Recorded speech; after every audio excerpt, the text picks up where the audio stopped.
Dear children, chapter 11 previous questions discussion സെഷന്റെ third പാർട്ടിലേക്ക് ഏവർക്കും ഹൃദ്യമായ സ്വാഗതം. 2013 മാർച്ചിലെ ക്വസ്റ്റ്യൻ ആണ്. Prasad kept his books under the single entry system. Prasad single entry സിസ്റ്റത്തിലായിരുന്നു തന്റെ ബുക്സ് ഓഫ് അക്കൗണ്ടുകൾ കീപ്പ് ചെയ്തിരുന്നത്. His position as on 31st December 2012 was as follows. 2012 December 31 അദ്ദേഹത്തിന്റെ പൊസിഷൻ എന്ന് പറയുന്നത് താഴെ തന്നിരിക്കുന്നത്. അതായത് ക്ലോസിംഗിൽ ലിസ്റ്റ് ഓഫ് അസറ്റ്സ് ആൻഡ് ലയബിലിറ്റീസും ഇവിടെ തന്നിട്ടുണ്ട്. His capital account shows a credit balance of ₹54,000 as on 1st January 2012. 2012 ജനുവരി 1 അദ്ദേഹത്തിന്റെ ക്യാപിറ്റൽ അക്കൗണ്ടിന്റെ ബാലൻസ് എന്ന് പറയുന്നത് 54,000 രൂപയാണ്. അപ്പോൾ ഇത് എന്താണിത്? 1/1/2012 എന്ന് പറയുമ്പോൾ അന്നത്തെ ക്യാപിറ്റൽ എന്ന് പറയുന്നത് എന്താണ്? ഓപ്പണിംഗ് ക്യാപിറ്റൽ ആണ് അല്ലേ? എന്നാൽ എൻഡ് ചെയ്യുന്നത് 31st December 2012 അപ്പോൾ ഈ 54,000 എന്ന് പറയുന്നത് അദ്ദേഹത്തിന്റെ ഓപ്പണിംഗ് ക്യാപിറ്റൽ അല്ലെങ്കിൽ ക്യാപിറ്റൽ അറ്റ് ദ ബിഗിനിങ് ആണ്. He introduced an additional capital of ₹5,000 during the financial year. ആ സാമ്പത്തിക വർഷം അദ്ദേഹം ഒരു 5,000 രൂപ കൂടി അഡീഷണൽ ക്യാപിറ്റലായിട്ട് കൊണ്ടുവന്നിട്ടുണ്ട്. He withdrew ₹10,000 for personal purpose. 10,000 രൂപ പേഴ്സണൽ ആവശ്യത്തിന് വേണ്ടി ബിസിനസ്സിൽ നിന്ന് വിഡ്രോ ചെയ്തിട്ടുണ്ട്. Ascertain his profit for the year ended 31st December 2012. ആ വർഷം അവസാനിക്കുമ്പോൾ അദ്ദേഹത്തിന്റെ ബിസിനസ്സിൽ എത്ര രൂപ പ്രോഫിറ്റ് കിട്ടിയെന്ന് കാൽക്കുലേറ്റ് ചെയ്യാനാണ് നമ്മോട് ആവശ്യപ്പെട്ടിരിക്കുന്നത്. അപ്പോൾ ഇവിടെ ഓപ്പണിംഗ് ക്യാപിറ്റൽ ഉണ്ട്, അഡീഷണൽ ക്യാപിറ്റൽ ഉണ്ട്, ഡ്രോയിങ്സ് ഉണ്ട്. പ്രോഫിറ്റ് കാൽക്കുലേറ്റ് ചെയ്യണമെങ്കിൽ നമുക്കറിയാം ക്ലോസിംഗ് ക്യാപിറ്റൽ കണ്ടുപിടിക്കണം അല്ലേ? അപ്പം ക്ലോസിംഗ് ക്യാപിറ്റലിൽ നിന്നാണ് ഓപ്പണിംഗ് ക്യാപിറ്റൽ ഒക്കെ കുറയ്ക്കേണ്ടത് അല്ലേ? അപ്പോൾ നമുക്ക് എന്ത് ചെയ്യണം? ആദ്യം ഒരു ക്ലോസിംഗ് സ്റ്റേറ്റ്മെന്റ് ഓഫ് അഫയേഴ്സ് തയ്യാറാക്കിക്കൊണ്ട് ക്ലോസിംഗ് ക്യാപിറ്റൽ ആദ്യം കണ്ടുപിടിക്കുക. അപ്പോൾ അതിനാവശ്യമായ ഇൻഫോർമേഷൻസ് എല്ലാം ഇവിടെയുണ്ട്. ക്ലോസിംഗിലെ ലിസ്റ്റ് ഓഫ് അസറ്റ്സും ലയബിലിറ്റീസും ഉണ്ട്. അപ്പോൾ ആദ്യം ഒരു ക്ലോസിംഗ് സ്റ്റേറ്റ്മെന്റ് ഓഫ് അഫയേഴ്സ് വരയ്ക്കുക. ഇതുപോലെ. അപ്പോൾ അതിൻ്റെ അകത്ത് അസറ്റ്സ് എല്ലാം അസറ്റ് സൈഡിലേക്ക്, ലയബിലിറ്റീസ് എല്ലാം ലയബിലിറ്റീസ് സൈഡിലേക്ക് എഴുതുക. ക്യാഷ് ഉണ്ട് 7,000, bank 16,000, stock 11,000, sundry debtors 45,000, furniture 6,000. ഇത്രയും അസറ്റും സൺഡ്രി ക്രെഡിറ്റർ എന്ന് പറയുന്ന ലയബിലിറ്റിയുമാണുള്ളത്. ദെൻ ടോട്ടൽ ചെയ്യുക, ബാലൻസ് ചെയ്യുക. ബാലൻസ് ചെയ്യുമ്പോൾ കിട്ടുന്ന ഫിഗർ എന്ന് പറയുന്നതായിരിക്കും ക്ലോസിംഗ് ക്യാപിറ്റൽ. അപ്പോൾ ഇവിടെ ക്ലോസിംഗ് ക്യാപിറ്റൽ 71,000 ആണെന്ന് കിട്ടി. ബാക്കി എല്ലാ ഇൻഫോർമേഷൻസും ക്വസ്റ്റിനകത്തുണ്ട്. ഇനി എന്ത് ചെയ്യുക?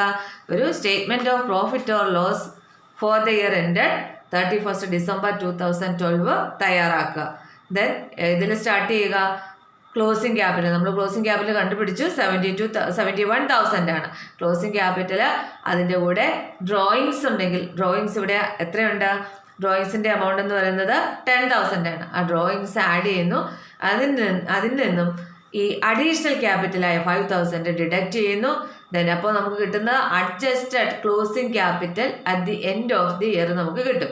അതിൽ നിന്ന് ഓപ്പണിംഗ് ക്യാപിറ്റൽ അല്ലെങ്കിൽ ക്യാപിറ്റൽ അറ്റ് ദി ബിഗിനിങ് ഇവിടെ തന്നിരിക്കുന്ന 54,000 ഡിഡക്റ്റ് ചെയ്യുമ്പോൾ നമുക്ക് പ്രോഫിറ്റോ ലോസോ നമുക്ക് കിട്ടും. നമുക്ക് കിട്ടുന്ന ഫിഗർ പ്ലസ് ആണെങ്കിൽ പ്രോഫിറ്റും മൈനസ് ആണെങ്കിൽ ലോസും ആയിരിക്കും. അപ്പോൾ ഇവിടെ 22,000 ആണ്. അതെന്ന് പറയുന്നത് ആ വർഷം അദ്ദേഹത്തിന് കിട്ടിയിട്ടുള്ള പ്രോഫിറ്റ് ആണ്. ക്ലിയർ? ഈ സ്റ്റേറ്റ്മെന്റ് തയ്യാറാക്കുമ്പോൾ ഈ രീതിയിൽ തയ്യാറാക്കിയാലും കുഴപ്പമൊന്നുമില്ല. അതായത് ക്ലോസിംഗ് ക്യാപിറ്റലിൽ നിന്ന് ഓപ്പണിംഗ് ക്യാപിറ്റൽ ആദ്യം ഡിഡക്റ്റ് ചെയ്യുന്നു. ദെൻ അതിൻ്റെ കൂടെ ഡ്രോയിങ്സ് ആഡ് ചെയ്യുന്നു. കാരണം അത് നമ്മുടെ പ്രോഫിറ്റിൽ ഉൾപ്പെട്ടതാണല്ലോ, അതുകൊണ്ട് ഡ്രോയിങ്സ് ആഡ് ചെയ്യുന്നു. അഡീഷണൽ ക്യാപിറ്റൽ ലെസ് ചെയ്യുന്നു. കാരണം അത് ക്യാപിറ്റൽ, അത് പ്രോഫിറ്റ് അല്ല, അതുകൊണ്ട് അഡീഷണൽ ക്യാപിറ്റൽ ലെസ് ചെയ്യുന്നു. ഏതെങ്കിലും ഒരു ഫോർമാറ്റിൽ അത് റെഡിയാക്കിയാൽ മതി. Then next, the following figures are drawn from the books of Raj Kapoor who maintains his accounts under single entry system. അപ്പം താഴെ തന്നിരിക്കുന്ന ഇൻഫോർമേഷൻസ് പറഞ്ഞത് രാജ് കപൂറിന്റെ ബുക്സിൽ നിന്നുള്ളതാണ്. അദ്ദേഹം തന്റെ ബുക്സ് ഓഫ് അക്കൗണ്ടുകൾ സിംഗിൾ എൻട്രി സിസ്റ്റത്തിലാണ് കീപ്പ് ചെയ്തിരുന്നത്. You are required to calculate total sales. നിങ്ങളോട് ടോട്ടൽ സെയിൽസ് കാൽക്കുലേറ്റ് ചെയ്യാനാണ് പറഞ്ഞിരിക്കുന്നത്. ശ്രദ്ധിക്കുക, ടോട്ടൽ സെയിൽസ്. എന്താ ടോട്ടൽ സെയിൽസ് എന്ന് പറഞ്ഞാൽ നമുക്കറിയാം ക്യാഷ് സെയിലും ക്രെഡിറ്റ് സെയിലും കൂടി ചേരുന്നതാണ് അല്ലേ? ഇപ്പം നമുക്കറിയാം ക്രെഡിറ്റ് സെയിൽസ് കണ്ടുപിടിക്കാനായിട്ട് എന്ത് ചെയ്താൽ മതി? ഒരു ടോട്ടൽ ഡെറ്റേഴ്സ് അക്കൗണ്ട് തയ്യാറാക്കിയാൽ മതി. Debtors at the beginning ₹25,500. അതായത് ഡെറ്റേഴ്സിന്റെ ഓപ്പണിംഗ് ബാലൻസ് ആണ് തന്നിരിക്കുന്നത്.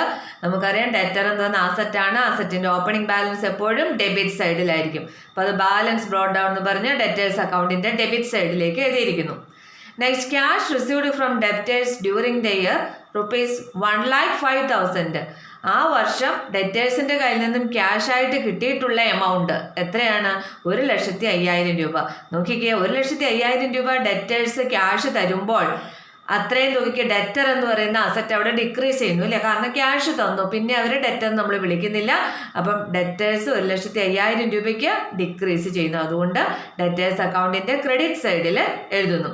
അതായത് ടോട്ടൽ ഡെറ്റേഴ്സ് അക്കൗണ്ടിന്റെ ഡെബിറ്റ് സൈഡിൽ ഡെറ്റർ എന്ന് പറയുന്ന അസറ്റ് ഇൻക്രീസ് ചെയ്യുന്ന ഐറ്റംസും ക്രെഡിറ്റ് സൈഡിൽ ഡെറ്റർ എന്ന് പറയുന്ന അസറ്റ് ഡിക്രീസ് ചെയ്യുന്ന ഐറ്റംസുമാണ് എഴുതേണ്ടത് നമുക്കറിയാം. Next, discount allowed ₹500. ഈ ഡെറ്റേഴ്സിന് ₹500 ഡിസ്കൗണ്ട് അലൗ ചെയ്തു. ₹500 കിഴിവ് കൊടുത്തു ബിസിനസ്സിൽ നിന്നും. അപ്പോൾ ₹500 ഡിസ്കൗണ്ട് കൊടുത്തു എന്ന് പറയുമ്പോൾ അത്രയും തുകയ്ക്ക് ഡെറ്റേഴ്സ് കുറയല്ലേ ചെയ്യുന്നത്. കാരണം 500 കൂടി കുറച്ചിട്ടാണ് ഇനി ഡെറ്ററുടെ കയ്യിൽ നിന്ന് നമുക്ക് കിട്ടത്തുള്ളൂ. അപ്പം ₹500 ഡെറ്റർ എന്ന് പറയുന്ന അസറ്റ് വീണ്ടും ഡിക്രീസ് ചെയ്യുന്നു. അതുകൊണ്ട് ഡെറ്റേഴ്സ് അക്കൗണ്ടിൽ ക്രെഡിറ്റ് ചെയ്യുന്നു. Next, bad debts during the year ₹1,450. ആ വർഷം ₹1,450 ബാഡ് ഡെറ്റ്സ് ആയി. ബാഡ് ഡെറ്റ് ആകുമ്പോഴും എന്ത് സംഭവിക്കും? സൺഡ്രി ഡെറ്ററിൽ നിന്ന് അത്രയും തുക കുറയുമല്ലോ. പിന്നെ അത്രയും സൺഡ്രി ഡെറ്റർ എന്ന് വിളിക്കാൻ പറ്റത്തില്ല, കാരണം 1,450 കുറയും. Next, sales return ₹550. ₹550 സാധനങ്ങൾ കസ്റ്റമർ തിരിച്ചു കൊണ്ട് തന്നു. അതായത് ഡെറ്റേഴ്സ് തിരികെ തന്നു, സെയിൽസ് റിട്ടേൺ വന്നു. അപ്പോൾ സെയിൽസ് റിട്ടേൺ നടക്കുമ്പോഴും അത്രയും തുകയ്ക്ക് ഡെറ്റേഴ്സിൻ്റെ എമൗണ്ട് കുറയും. കാരണം ഈ ₹550 ഇനി ഡെറ്റേഴ്സ് തരില്ല, കാരണം ആ സാധനം അവർ തിരികെ തന്നു. അതുകൊണ്ട് next, debtors at the end ₹43,000. ഡെറ്റേഴ്സിൻ്റെ ക്ലോസിംഗ് ബാലൻസ് വരുന്നത് 43,000 ആണ്. നമുക്കറിയാം ഓപ്പണിംഗ് ബാലൻസ് ഡെബിറ്റ് ആണ്. ദെൻ ക്ലോസിംഗ് ബാലൻസ് എവിടെ എഴുതേണ്ടത്? ക്രെഡിറ്റ് സൈഡിലാണ് എഴുതേണ്ടത്. ഇത്രയും ഐറ്റംസ് ആണുള്ളത്. പിന്നെ ക്യാഷ് സെയിൽ നമ്മൾ എന്തിനു വേണ്ടിയിട്ടാണ്? ടോട്ടൽ സെയിൽ കാൽക്കുലേറ്റ് ചെയ്യണം. അപ്പോൾ ക്യാഷ് സെയിലും ക്രെഡിറ്റ് സെയിലും കൂടി കൂട്ടണം. അപ്പോൾ ടോട്ടൽ ഡെറ്റേഴ്സ് അക്കൗണ്ട് ടോട്ടൽ ചെയ്യുക, ബാലൻസ് ചെയ്യുമ്പോൾ കിട്ടുന്ന ഫിഗർ എന്ന് പറയുന്നതായിരിക്കും എന്തെന്ന് പറയുന്നത്? ആ വർഷത്തെ ക്രെഡിറ്റ് സെയിൽ എന്ന് പറയുന്നത്. പിന്നെ ചോദ്യം ടോട്ടൽ സെയിൽ കാൽക്കുലേറ്റ് ചെയ്യാനാണ്. ഇവിടെ ക്യാഷ് സെയിലിൻ്റെ എമൗണ്ട് തന്നിട്ടുണ്ട് 15,500. അതിൻ്റെ കൂടെ ഇപ്പോൾ കണ്ടുപിടിച്ച ക്രെഡിറ്റ് സെയിലിൻ്റെ എമൗണ്ടായ 1,25,000 കൂടി ആഡ് ചെയ്യുമ്പോൾ കിട്ടുന്നതാണ് ടോട്ടൽ സെയിൽസ് എന്ന് പറയുന്നത്. Clear? Next, if stock at the beginning or at the end is missing, the same can be ascertained with the help of dash. ഓപ്പണിങ്ങിലെ സ്റ്റോക്കോ അല്ലെങ്കിൽ ക്ലോസിങ്ങിലെ സ്റ്റോക്കിൻ്റെയോ എമൗണ്ട് മിസ്സിംഗ് ആണ് എങ്കിൽ നമുക്ക് എവിടെ നിന്നാണ് അത് കണ്ടുപിടിക്കാൻ പറ്റുന്നത്? എവിടെ നിന്നായിരിക്കും? ഡെറ്റേഴ്സ് അക്കൗണ്ട് ആണോ? അല്ല. ക്രെഡിറ്റേഴ്സ് അക്കൗണ്ട് ആണോ? അതുമല്ല. സ്റ്റേറ്റ്മെൻറ്റ് ഓഫ് അഫയേഴ്സ് അല്ലേ? അതായത് ഓപ്പണിങ്ങിലെയും ക്ലോസിങ്ങിലെയൊക്കെ അസറ്റ്സിൻ്റെ ലയബിലിറ്റീസിൻ്റെ ഒക്കെ ലിസ്റ്റ് തരുന്നത് സ്റ്റേറ്റ്മെൻറ്റ് ഓഫ് അഫയേഴ്സിലാണല്ലോ. അപ്പോൾ അതിൽ നിന്ന് കിട്ടും. അല്ലെങ്കിൽ മെമ്മോറാണ്ടം ഓഫ് ട്രേഡിംഗ് അക്കൗണ്ട്, അതിലും ഏതുണ്ടാവും? ഈ സ്റ്റോക്കിൻ്റെ എമൗണ്ട്. ട്രേഡിംഗ് അക്കൗണ്ടിൻ്റെ ഡെബിറ്റ് സൈഡ് സ്റ്റാർട്ട് ചെയ്യുന്നതിന് ഓപ്പണിംഗ് സ്റ്റോക്ക് ആണല്ലോ. പിന്നെ അതുപോലെ ക്ലോസിംഗ് സ്റ്റോക്ക് നമ്മൾ ക്രെഡിറ്റ് സൈഡിലും എഴുതാറുണ്ട്. അപ്പോൾ അതിൽ നിന്നും കിട്ടും. അപ്പോൾ ഈ രണ്ട് ആൻസറും കറക്റ്റാണ്. Clear? Next question, mister Sumesh is a retailer whose records are incomplete. Sumesh ഒരു റീറ്റെയിലർ ആയിരുന്നു, അദ്ദേഹത്തിൻ്റെ റെക്കോർഡുകളെല്ലാം ഇൻകംപ്ലീറ്റ് ആയിരുന്നു. You are required to ascertain his profit or loss for the year ended 31st December 2011 from the following details. താഴെ തന്നിരിക്കുന്ന ഡീറ്റെയിൽസിൽ നിന്ന് 2011 ഡിസംബറിലെ അദ്ദേഹത്തിൻ്റെ ബിസിനസ്സിൻ്റെ ലാഭമോ നഷ്ടമോ കണക്കാക്കാനാണ് പറഞ്ഞിരിക്കുന്നത്. Capital on 1st January 2011. ഇതെന്ന് പറയുന്നത് എന്താണ്? ഓപ്പണിംഗ് ക്യാപിറ്റലാണ് അല്ലേ? കാരണം എൻഡ് ചെയ്യുന്നത് ഈ ഡേറ്റിലാണ്. അപ്പോൾ ഇതെന്ന് പറയുന്നത് ഓപ്പണിംഗ് ക്യാപിറ്റലാണ്, 1,00,000 ഉണ്ട്. Then capital introduced on 1st July 2011. വീണ്ടും ജൂലൈ 1-ാം തീയതി ഒരു 50,000 രൂപ വീണ്ടും ക്യാപിറ്റലായിട്ട് കൊണ്ടുവന്നു. അതെന്ന് പറയുന്നത് എന്താണ്? അഡീഷണൽ ക്യാപിറ്റലാണ്. Withdrawals by the proprietor during the year. ആ വർഷം 30,000 രൂപ ഓണർ പേഴ്സണൽ ആവശ്യത്തിന് വേണ്ടി വിഡ്രോ ചെയ്തിട്ടുണ്ട്. അതെന്ന് പറയുന്നത് അദ്ദേഹത്തിൻ്റെ ഡ്രോയിങ്സ് ആണ്. Capital on 31st December 2011. Closing ഡേറ്റിലെ ക്യാപിറ്റൽ, അതായത് ക്ലോസിംഗ് ക്യാപിറ്റൽ എന്ന് പറയുന്നത് 1,40,000 ആണ്. ഇത്രയും ഇൻഫോർമേഷൻ ഉണ്ട്. അപ്പോൾ നമ്മൾ എന്ത് തയ്യാറാക്കുക? ഒരു statement of profit or loss തയ്യാറാക്കുക. നമുക്കറിയാം ക്ലോസിംഗ് ക്യാപിറ്റലാണ് സ്റ്റാർട്ട് ചെയ്യുന്നത്. ക്ലോസിംഗ് ക്യാപിറ്റൽ അതിൻ്റെ കൂടെ ഡ്രോയിങ്സ് ഉണ്ടെങ്കിൽ നമ്മൾ ആഡ് ചെയ്യുന്നു, അഡീഷണൽ ക്യാപിറ്റൽ ഡിഡക്റ്റ് ചെയ്യുന്നു. അപ്പം നമുക്ക് adjusted capital at the end of the year കിട്ടും. അതിൽ നിന്ന് ക്യാപിറ്റൽ അറ്റ് ദ ബിഗിനിങ് അല്ലെങ്കിൽ ഓപ്പണിംഗ് ക്യാപിറ്റൽ ഡിഡക്റ്റ് ചെയ്യുമ്പോൾ നമുക്ക് ലാഭമാണോ നഷ്ടമാണോ എന്ന് കിട്ടും. കിട്ടുന്ന ഫിഗർ പോസിറ്റീവ് ആണെങ്കിൽ പ്രോഫിറ്റും നെഗറ്റീവ് ആണെങ്കിൽ ലോസും ആയിരിക്കും. ഇവിടെ 20,000 രൂപയാണ് കിട്ടിയിരിക്കുന്നത്. അതെന്ന് പറയുന്നത് പ്രോഫിറ്റ് ആണ്. Next, calculate the capital at the ബിഗിനിങ്ങിലെ ക്യാപിറ്റൽ കാൽക്കുലേറ്റ് ചെയ്യാനാണ് പറഞ്ഞിരിക്കുന്നത്. അപ്പോൾ ക്ലോസിംഗ് ക്യാപിറ്റലും ഉണ്ട്, ഡ്രോയിങ്സും ഉണ്ട്, പ്രോഫിറ്റും ഉണ്ട്. ഇത്രയുമാണ്. ബിഗിനിങ്ങിലെ ക്യാപിറ്റൽ കാൽക്കുലേറ്റ് ചെയ്യാൻ എന്ത് ചെയ്താൽ മതി? ക്ലോസിംഗ് ക്യാപിറ്റൽ ഉണ്ടല്ലോ, അപ്പോൾ ക്ലോസിംഗ് ക്യാപിറ്റൽ അതിൻ്റെ കൂടെ ഡ്രോയിങ്സ് എന്ത് ചെയ്യുന്നു? ആഡ് ചെയ്യുന്നു. പ്രോഫിറ്റ് ആയതുകൊണ്ട് എന്ത് ചെയ്യണം? ലെസ് ചെയ്യണം അല്ലേ? അപ്പം നമുക്ക് കിട്ടുന്നത് ക്യാപിറ്റൽ അറ്റ് ദ ബിഗിനിങ്ങിൻ്റെ എമൗണ്ട് കിട്ടും. Next question, mister Kiran, a sole trader does not keep full records of books of accounts. Kiran എന്ന് പറയുന്ന സോൾ ട്രേഡർ തന്നെ ബുക്സ് ഓഫ് അക്കൗണ്ട്സ് ഒന്നും ഫുൾ റെക്കോർഡ്സ് ഒന്നും കീപ്പ് ചെയ്തിരുന്നില്ല. അതായത് ഇൻകംപ്ലീറ്റ് സിസ്റ്റം ആയിരുന്നു ഫോളോ ചെയ്തിരുന്നത്. However the following information is available. എന്നിരുന്നാലും താഴെ തന്നിരിക്കുന്ന ഇൻഫോർമേഷൻസ് ഒക്കെ അവൈലബിൾ ആണ്. You are required to calculate credit sales and credit purchase. നിങ്ങളോട് എന്തൊക്കെ കാൽക്കുലേറ്റ് ചെയ്യാൻ പറഞ്ഞിട്ടുണ്ട്? Credit sale, credit purchase by preparing total debtors account and total creditors account. Also show bills receivable account and bills payable account. അപ്പോൾ ഇത്രയും നമ്മളോട് തയ്യാറാക്കാനാണ് പറഞ്ഞിരിക്കുന്നത്. തന്നിരിക്കുന്ന informations വായിക്കുക, ഓരോന്നും എങ്ങോട്ടേക്കാണ് എഴുതേണ്ടതെന്ന് മനസ്സിലാക്കാം. ബാലൻസ് ഓൺ 1st January 2010, അതായത് ഓപ്പണിംഗ് ഡേറ്റിലെ ബാലൻസുകളാണ് ഇവിടെ തന്നിരിക്കുന്നത്. ടോട്ടൽ ഡെറ്റേഴ്സിൻ്റെ ബാലൻസ് വന്ന് 57,200. ഡെറ്റേഴ്സിൻ്റെ ബാലൻസ് എവിടെ എഴുതുന്നത്? ടോട്ടൽ ഡെറ്റേഴ്സ് അക്കൗണ്ടിൻ്റെ ഡെബിറ്റ് സൈഡിൽ ഓപ്പണിംഗ് ബാലൻസ് ആണ് അല്ലേ? അപ്പോൾ ബാലൻസ് ബ്രോട്ട് ഡൗൺ എന്ന് പറഞ്ഞ് 57,200 ഡെബിറ്റ് സൈഡിൽ എഴുതണം. Next, bills receivable. Bills receivable എന്ന് പറഞ്ഞ അസറ്റാണ്. ഇതിൻ്റെയും ഓപ്പണിംഗ് ബാലൻസ് എവിടെ തന്നെ എഴുതേണ്ടത്? ഡെബിറ്റ് സൈഡിലാണ് എഴുതേണ്ടത്. ടോട്ടൽ ക്രെഡിറ്റേഴ്സ് അക്കൗണ്ടിൻ്റെ ഓപ്പണിംഗ് ബാലൻസ്. ക്രെഡിറ്റേഴ്സ് നമുക്കറിയാം ലയബിലിറ്റി ആണ്. ഓപ്പണിംഗ് ബാലൻസ് ക്രെഡിറ്റേഴ്സ് അക്കൗണ്ടിൻ്റെ ക്രെഡിറ്റ് സൈഡിലാണ് എഴുതേണ്ടത്. ബിൽസ് പേയബിൾ എന്ന് പറഞ്ഞാൽ ലയബിലിറ്റി ആണ്. ലയബിലിറ്റിക്ക് ക്രെഡിറ്റ് ബാലൻസ് ആണ്. അതുകൊണ്ട് ബിൽസ് പേയബിളിൻ്റെയും ഓപ്പണിംഗ് ബാലൻസ് എവിടെ എഴുതണം? ബിൽസ് പേയബിൾ അക്കൗണ്ടിൻ്റെ ക്രെഡിറ്റ് സൈഡിലാണ് എഴുതേണ്ടത്. Next, cash paid to creditors. ക്രെഡിറ്റേഴ്സിന് 70,280 രൂപ കൊടുത്തു. 70,280 രൂപ ക്രെഡിറ്റർക്ക് കൊടുക്കുമ്പോൾ അത്രയും തുകയ്ക്ക് ക്രെഡിറ്റർ എന്ന് പറയുന്ന ലയബിലിറ്റി എന്ത് ചെയ്യുന്നു? ഡിക്രീസ് ചെയ്യുന്നു. അപ്പോൾ എന്ത് ചെയ്യണം?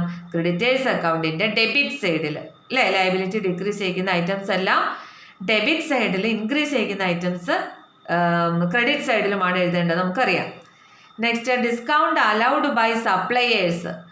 സപ്ലയേഴ്സ് ഡിസ്കൗണ്ട് തന്നു. ഡിസ്കൗണ്ട് സപ്ലയർ എന്ന് പറഞ്ഞാൽ ആരാ? നമ്മൾ ആരാണ് നമുക്ക് കടത്തിൽ സാധനം തന്നിരിക്കുന്ന അയാൾ. അപ്പം അയാൾ 2,680 രൂപ കിഴിവ് തന്നു എന്ന് പറയുമ്പോൾ അത്രയും തുകയ്ക്കും അവിടെ സപ്ലയറോടുള്ള ബാധ്യത എന്ത് ചെയ്യുന്നു? റെഡ്യൂസ് ചെയ്യുന്നു. അതുകൊണ്ട് അതും ക്രെഡിറ്റേഴ്സ് അക്കൗണ്ടിൻ്റെ ഡെബിറ്റ് സൈഡിൽ എഴുതുന്നു. Next, cash received from customers. കസ്റ്റമേഴ്സിൻ്റെ അടുക്കൽ നിന്നും ക്യാഷ് കിട്ടി. അതായത് കടത്തിൽ സാധനങ്ങൾ വാങ്ങിച്ചുകൊണ്ട് പോയ കസ്റ്റമേഴ്സ് 1,35,400 രൂപ കൊണ്ടുവന്ന് തന്നു. അപ്പോൾ ഇത് എവിടെ എഴുതേണ്ടത്? ഇത് ഡെറ്റേഴ്സ് അക്കൗണ്ടിലാണ്. അപ്പോൾ ഇത്രയും തുകയ്ക്ക് ഡെറ്റർ എന്ന് പറയുന്ന അസറ്റ് അവിടെ എന്ത് ചെയ്യുന്നു? ഡിക്രീസ് ചെയ്യുന്നു. അപ്പോൾ ഡെറ്റർ എന്ന് പറയുന്ന അസറ്റ് ഡിക്രീസ് ചെയ്യുമ്പോൾ ടോട്ടൽ ഡെറ്റേഴ്സ് അക്കൗണ്ടിൻ്റെ ക്രെഡിറ്റ് സൈഡിലാണ് എഴുതേണ്ടത്. ഡെറ്റേഴ്സിൻ്റെ വാല്യൂ ഇൻക്രീസ് ചെയ്യുന്ന ഐറ്റംസ് ഡെബിറ്റ് സൈഡിലും ഡിക്രീസ് ചെയ്യുന്ന ഐറ്റംസ് ക്രെഡിറ്റ് സൈഡിലുമാണ് എഴുതേണ്ടതെന്ന് നമുക്കറിയാം. Next, discount allowed to customers. കസ്റ്റമേഴ്സിന് ഡിസ്കൗണ്ട് അലൗ ചെയ്തു. അതായത് കടത്തിൽ സാധനങ്ങൾ വാങ്ങിച്ചുകൊണ്ട് പോയി കസ്റ്റമേഴ്സിന്, അതായത് ഡെറ്റേഴ്സിന് ഒരു 4,200 രൂപ ഡിസ്കൗണ്ട് അനുവദിച്ചു കൊടുത്തു. അപ്പോൾ പിന്നെ ആ 4,200 കുറച്ചല്ലേ അവർ തരികയുള്ളൂ. അപ്പോൾ അത്രയും തുകയ്ക്കും ഡെറ്റർ എന്ന് പറയുന്ന അസറ്റ് അവിടെ എന്ത് ചെയ്യുന്നു? ഡിക്രീസ് ചെയ്യുന്നു. അതും ടോട്ടൽ ഡെറ്റേഴ്സ് അക്കൗണ്ടിൻ്റെ ക്രെഡിറ്റ് സൈഡിലാണ് എഴുതേണ്ടത്. Next, returns from customers. കസ്റ്റമേഴ്സിൻ്റെ കയ്യിൽ നിന്ന് റിട്ടേൺസ് വന്നു. അത് എന്ത് റിട്ടേൺ ആണ്? സെയിൽസ് റിട്ടേൺ ആണ് അല്ലേ? അപ്പം സെയിൽസ് റിട്ടേൺ വരുമ്പോഴും അത്രയും തുക കുറച്ചല്ലേ ആ കസ്റ്റമർ നമുക്ക് തരത്തുള്ളൂ. അപ്പോൾ അത്രയും തുകയ്ക്കും ഡെറ്റർ എന്ന് പറയുന്ന അസറ്റ് അവിടെ എന്ത് ചെയ്യുന്നു? ഡിക്രീസ് ചെയ്യുന്നു. അതുകൊണ്ട് ടോട്ടൽ ഡെറ്റേഴ്സ് അക്കൗണ്ടിൻ്റെ ക്രെഡിറ്റ് സൈഡിലാണ് അത് എഴുതേണ്ടത്. Next, returns to suppliers. സപ്ലയർക്ക് റിട്ടേൺ ചെയ്തു. അതായത് നമ്മൾ സാധനങ്ങൾ കടത്തിൽ വാങ്ങിച്ചുകൊണ്ട് വന്നിട്ടുണ്ടായിരുന്നു.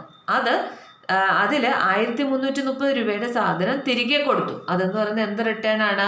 പർച്ചേസ് റിട്ടേൺ ആണ്. അപ്പം പർച്ചേസ് റിട്ടേൺ ചെയ്യുമ്പോഴും അത്രയും തുകയ്ക്ക് ക്രെഡിറ്റർ എന്ന് പറയുന്ന ലൈബിലിറ്റി എന്ത് ചെയ്യുന്നു? ലൈബിലിറ്റി ഡിക്രീസ് ചെയ്യുകയാണ് അല്ലേ? അപ്പോൾ ലൈബിലിറ്റി ഡിക്രീസ് ചെയ്യുമ്പോൾ എന്താ ചെയ്യേണ്ടത്? ക്രെഡിറ്റേഴ്സ് അക്കൗണ്ടിൻ്റെ ഡെബിറ്റ് സൈഡിലാണ് എഴുതേണ്ടത്. നെക്സ്റ്റ് ബാഡസ്റ്റ് റിട്ടേൺ ഓഫ് ബാഡറ്റായിട്ട് എഴുതി തള്ളി 3540 രൂപ. അപ്പോൾ അത്രയും തുകയ്ക്കും സൺഡ്രി ഡെറ്ററിൽ നിന്ന് ബാഡ് ഡെറ്റ് അത്രയും ഡിക്രീസ് ചെയ്യത്തില്ല. അപ്പോൾ സൺഡ്രി ഡെറ്റേഴ്സിൻ്റെ എമൗണ്ട് അത്രയും തുകയ്ക്ക് ഡിക്രീസ് ചെയ്യുന്നു. അതുകൊണ്ട് അത് എവിടെ എഴുതണം? ഡെറ്റേഴ്സ് അക്കൗണ്ടിൻ്റെ ക്രെഡിറ്റ് സൈഡിൽ വേണം എഴുതാനായിട്ട്. Next cash received against bills receivable. Bills റിസീവബിളിന്മേൽ ക്യാഷ് കിട്ടി. അതായത് കുറേ ബിൽസ് നമുക്ക് കിട്ടിയിട്ടുണ്ടായിരുന്നു. ഡെറ്റേഴ്സ് ബിൽസ് അക്സെപ്റ്റ് ചെയ്ത് തന്നിട്ടുണ്ടായിരുന്നു. അതിൻ്റെ ക്യാഷ് അവർ തന്നു. 14,200 രൂപ ക്യാഷ് അവർ തന്നു. നമുക്കറിയാം ബിൽസ് റിസീവബിൾ അസറ്റാണ്. അപ്പം അത്രയും തുകയ്ക്ക് ക്യാഷ് തന്നു കഴിയുമ്പോൾ ബിൽസ് റിസീവബിൾ എന്ന് പറയുന്ന അസറ്റ് അവിടെ ഡിക്രീസ് ചെയ്യുന്നു അല്ലേ? അപ്പോഴത് എവിടെ എഴുതേണ്ടത്? ബിൽസ് റിസീവബിൾ അക്കൗണ്ടിൻ്റെ ക്രെഡിറ്റ് സൈഡിൽ വേണം എഴുതാനായിട്ട്. കാരണം ക്യാഷ് തന്നല്ലോ. അപ്പോൾ പിന്നെ അവരെ നമ്മളിനി എന്തായിട്ട് കണക്കാക്കുന്നില്ല? ഡെറ്ററായിട്ട് കണക്കാക്കുന്നില്ല. അതുകൊണ്ട് next payment made against bills payable. നമ്മൾ സപ്ലയേഴ്സിന് അല്ലെങ്കിൽ ക്രെഡിറ്റേഴ്സിന് കുറച്ച് ബില്ല് അക്സെപ്റ്റ് ചെയ്ത് കൊടുത്തിട്ടുണ്ടായിരുന്നു. ആ ബില്ലിന്മേലുള്ള പേയ്മെൻറ്റ് അങ്ങ് കൊടുത്തു. പേയ്മെൻറ്റ് കൊടുക്കുമ്പോഴും അത്രയും തുകയ്ക്ക് ബിൽസ് പേയബിൾ എന്ന് പറയുന്ന ബാധ്യത അവിടെ കുറഞ്ഞില്ലേ? അപ്പോൾ അതെന്ത് ചെയ്യണം? ബിൽസ് പേയബിൾ അക്കൗണ്ടിൻ്റെ ഡെബിറ്റ് സൈഡിൽ രേഖപ്പെടുത്തണം അല്ലേ? പിന്നെ ബിൽസ് റിസീവബിൾ ഡിസോണേഡ്. ഇവിടെ എന്താ സംഭവിച്ചത്? ബിൽസ് റിസീവബിൾ ഡിസോണർ ആയിപ്പോയി അല്ലേ? അപ്പം ബില്ല് ഡിസോണറായി പോകുമ്പം ബില്ല് സ്വീകരിച്ചപ്പം നമ്മൾ അത് എന്ത് ചെയ്തിട്ടുണ്ടായിരുന്നു? നമ്മൾ അസറ്റ് ഇൻക്രീസ് ചെയ്തായിട്ട് കാണിച്ച് ഡെബിറ്റ് ചെയ്തിട്ടുണ്ടായിരുന്നു. ആ ബില്ല് ഡിസോണറായിപ്പോയി എന്ന് വെച്ചാൽ ആ ബില്ലിലെ ക്യാഷ് തന്നില്ല കസ്റ്റമർ. അപ്പോൾ അത് എന്ത് ചെയ്യണം? ക്രെഡിറ്റ് സൈഡിൽ അല്ലേ? ബിൽസ് റിസീവബിൾ അക്കൗണ്ടിൻ്റെ ക്രെഡിറ്റ് സൈഡിൽ എഴുതണം. അവിടെ മാത്രം പോരാ, വേറെ ഒരു അക്കൗണ്ടിലൂടെ എഴുതണം. ഏതാണ്? ടോട്ടൽ ഡെറ്റേഴ്സ് അക്കൗണ്ടിൻ്റെ ഡെബിറ്റ് സൈഡിൽ. കാരണം ആ ബില്ല് തന്നപ്പം നമ്മൾ സൺഡ്രി ഡെറ്റർ എന്നുള്ള പൊസിഷൻ അയാളുടെ ക്യാൻസൽ ചെയ്തിരുന്നു. അപ്പോൾ ഡിസോണറായി പോകുമ്പോൾ വീണ്ടും നമ്മൾ അയാളെ അത്രയും തുകയ്ക്ക് എന്താക്കി പ്ലേസ് ചെയ്യുന്നു? സൺഡ്രി ഡെറ്ററായിട്ട് പ്ലേസ് ചെയ്യുന്നു. അപ്പോൾ സൺഡ്രി ഡെറ്റർ എന്ന് പറയുന്ന അസറ്റ് അവിടെ ഇൻക്രീസ് ചെയ്തു. അതുകൊണ്ട് ടോട്ടൽ ഡെറ്റേഴ്സ് അക്കൗണ്ടിൻ്റെ ഡെബിറ്റ് സൈഡിലും എഴുതണം. അതുപോലെ ബിൽസ് റിസീവബിൾ അക്കൗണ്ടിൻ്റെ ക്രെഡിറ്റ് സൈഡിലും എഴുതണം. Clear? Next balance on 31 December 2010. 2010 December 31 ബാലൻസുകളാണ് തന്നിരിക്കുന്നത്. അതായത് ക്ലോസിംഗ് ബാലൻസുകളാണിത് അല്ലേ? ടോട്ടൽ ഡെറ്റേഴ്സ് 55,600 ഡെറ്റേഴ്സിൻ്റെ ക്ലോസിംഗ് ബാലൻസ്. അപ്പോൾ എവിടെ എഴുതേണ്ടത്? നമുക്കറിയാം ഡെറ്റർ അസറ്റാണ്, ഓപ്പണിംഗ് ബാലൻസ് ഡെബിറ്റ് ആണ്. അപ്പോൾ ക്ലോസിംഗ് ബാലൻസ് എവിടെ വേണം എഴുതാനായിട്ട്? ക്രെഡിറ്റ് സൈഡിൽ വേണം എഴുതാനായിട്ട്. പിന്നെ ടോട്ടൽ ക്രെഡിറ്റേഴ്സ് അക്കൗണ്ട്. ക്രെഡിറ്റേഴ്സിൻ്റെ ഓപ്പണിംഗ് ബാലൻസ് ക്രെഡിറ്റ് ആണ്, ക്ലോസിംഗ് ബാലൻസ് അപ്പോൾ ഏതായിരിക്കും? ഡെബിറ്റ് ആയിരിക്കും. ഡെറ്റേഴ്സ് അക്കൗണ്ടിൻ്റെ ഡെബിറ്റ് സൈഡിൽ വേണം ഈ ക്ലോസിംഗ് ബാലൻസ് എഴുതാനായിട്ട്. 28,500 എന്നും പറഞ്ഞിട്ട്. ഇനി നെക്സ്റ്റ് ഡെറ്റേഴ്സ് അല്ല, ക്രെഡിറ്റേഴ്സിൻ്റെ 28,400. ബിൽസ് റിസീവബിളിൻ്റെ ഓപ്പണിംഗ് ബാലൻസ് ഡെബിറ്റ് ആണ്, ക്ലോസിംഗ് ബാലൻസ് ക്രെഡിറ്റ് ആയിരിക്കും. ബിൽസ് പേയബിളിൻ്റെ ഓപ്പണിംഗ് ബാലൻസ് ക്രെഡിറ്റ് ആണ്, ക്ലോസിംഗ് ബാലൻസ് ഡെബിറ്റ് ആയിരിക്കും. അപ്പോൾ ഇതെല്ലാം ബാലൻസ് ഷീറ്റ് എന്ന് പറഞ്ഞിട്ട് നമ്മൾ ക്ലോസിംഗ് ബാലൻസുകൾ എഴുതേണ്ടതാണ്. അപ്പോൾ എല്ലാ കാര്യങ്ങളും എങ്ങനെ എഴുതേണ്ടതെന്ന് മനസ്സിലായി. 4 അക്കൗണ്ടുകളും വരയ്ക്കാം. 4 അക്കൗണ്ടുകളിലേക്കും എഴുതേണ്ട കാര്യങ്ങളെല്ലാം എഴുതുക, ടോട്ടൽ ചെയ്യുക, ബാലൻസ് ചെയ്യുക. നമ്മളിവിടെ തയ്യാറാക്കുമ്പോൾ bills receivable account, bills payable അക്കൗണ്ടും ആദ്യം തയ്യാറാക്കണം. ബിൽസ് റിസീവബിൾ അക്കൗണ്ട് തയ്യാറാക്കിയ ശേഷം മാത്രമേ ടോട്ടൽ ഡെറ്റേഴ്സ് അക്കൗണ്ട് തയ്യാറാക്കാവുള്ളൂ. കാരണം എന്താ? ഈ ഡെറ്റേഴ്സ് അക്കൗണ്ടിൽ എത്ര രൂപയുടെ ബിൽസ് റിസീവബിൾ അക്സെപ്റ്റ് ചെയ്തിട്ടുണ്ട് എന്ന് നമുക്ക് കാണിക്കണം. അപ്പോൾ ഇവിടെ ബിൽസ് റിസീവബിളിൻ്റെ എമൗണ്ട്, ഇപ്പം ബില്ലിൻ്റെ എമൗണ്ട് ഇൻക്രീസ് ചെയ്യുന്ന ഐറ്റംസ് എല്ലാം ഡെബിറ്റ് സൈഡിലും ഡിക്രീസ് ചെയ്യുന്ന ഐറ്റംസ് എല്ലാം ക്രെഡിറ്റ് സൈഡിലും എഴുതിയിരിക്കുന്നു. അപ്പോൾ ടോട്ടൽ ചെയ്ത് ബാലൻസ് ചെയ്യുമ്പോൾ കിട്ടുന്നതാണ് എത്ര രൂപയുടെ ടോട്ടൽ ബിൽസ് റിസീവബിൾ ആണ് അക്സെപ്റ്റ് ചെയ്തിരിക്കുന്നതെന്നാണ് കിട്ടിയിരിക്കുന്നത്. ഇവിടെ 12,300 റുപ്പീസിൻ്റെ ബിൽസ് റിസീവബിൾ കിട്ടിയിട്ടുണ്ട്. അപ്പോൾ ഡെറ്റേഴ്സ് അക്കൗണ്ട് തന്നെ തയ്യാറാക്കുന്നു. ഡെറ്റേഴ്സിൻ്റെയും വാല്യൂ ഇൻക്രീസ് ചെയ്യുന്ന ഐറ്റംസ് എല്ലാം ഡെബിറ്റ് സൈഡിലും ഡിക്രീസ് ചെയ്യുന്ന ഐറ്റംസ് എല്ലാം ക്രെഡിറ്റ് സൈഡിലും. അപ്പോൾ ഇതിനകത്ത് എഴുതുമ്പോൾ വിട്ടുപോകാതെ എഴുതേണ്ട ഒരു കാര്യം എന്ന് പറയുന്നത് 12,300 രൂപയുടെ ബിൽസ് റിസീവബിൾ അക്സെപ്റ്റ് ചെയ്തിട്ടുണ്ട്. അപ്പോൾ അതെവിടെ എഴുതണം? ഡെറ്റേഴ്സ് അക്കൗണ്ടിൻ്റെ ക്രെഡിറ്റ് സൈഡിൽ എഴുതണം. അപ്പോൾ അത്രയും ബില്ല് കിട്ടുമ്പോൾ അത്രയും തുകയ്ക്ക് ഡെറ്റർ എന്ന് പറയുന്ന അസറ്റ് അവിടെ ഡിക്രീസ് ചെയ്യുന്നു. കാരണം ആ വാല്യൂ ഉള്ള ഒരു ബില്ലെന്ന് പറയുന്ന ഇൻസ്ട്രുമെൻ്റ് അവർ തന്നല്ലോ, അതുകൊണ്ട്. അപ്പോൾ അതുകൊണ്ട് അത് എഴുതാൻ വിട്ടുപോകരുത്. അതുകൊണ്ട് ആദ്യം ബിൽസ് റിസീവബിൾ അക്കൗണ്ട് വേണം തയ്യാറാക്കാനായിട്ട്. അതിനുശേഷമേ ഡെറ്റേഴ്സ് അക്കൗണ്ട് തയ്യാറാക്കാവുള്ളൂ. ഡെറ്റേഴ്സ് അക്കൗണ്ട് എല്ലാ ഐറ്റംസും പോസ്റ്റ് ചെയ്യുക, ടോട്ടൽ ചെയ്യുക, ബാലൻസ് ചെയ്യുക. ബാലൻസ് ചെയ്യുമ്പോൾ കിട്ടുന്ന ഫിഗറാണ് ആ വർഷത്തെ ക്രെഡിറ്റ് സെയിൽ എന്ന് പറയുന്നത്.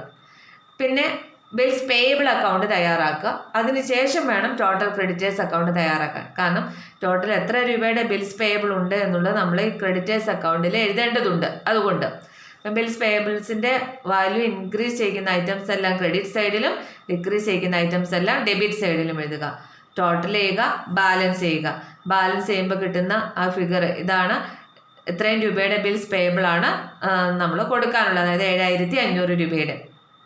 ഈ 7500 എവിടേക്കും കൊണ്ടുവരണം? ക്രെഡിറ്റേഴ്സ് അക്കൗണ്ടിൽ. ഇത്രയും രൂപയുടെ ബില്ല് നമ്മൾ ആക്സെപ്റ്റ് ചെയ്ത് കൊടുത്തിട്ടില്ലേ അപ്പോൾ ക്രെഡിറ്റർക്ക്. അപ്പോൾ അതുകൊണ്ട് അത്രയും തുകയ്ക്ക് ക്രെഡിറ്ററോടുള്ള ബാധ്യത കുറയില്ല. കാരണം അത്രയും നമ്മൾ ബില്ലെന്ന് പറയുന്ന ഇൻസ്ട്രുമെൻറ്റ് ക്രെഡിറ്റർക്ക് കൊടുത്തു. അപ്പം എന്ത് ചെയ്യുന്നു?